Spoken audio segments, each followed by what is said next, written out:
Hello guys, good morning. তোমরা সবাই কেমন আছো? আমি ভালো আছি। মিষ্টি উঠে পড়েছে সকালে। আর একটা কথা, এটা হচ্ছে আমার প্রথম ব্লগ, একটু দেখে শুনে নিও। ও সকালে উঠে খেলছে রোজকারের মতো।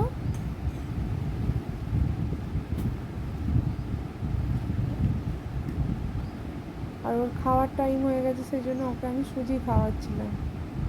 তারপর ও খেলছে।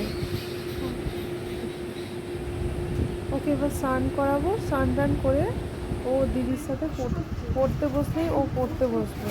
ওর বইয়ের প্রতি খুব ইন্টারেস্ট। ও সব যারই বই দেখে, ওর মাসির বই, ওর দিদির বই যা দেখে বই নিয়ে বসে পড়ে।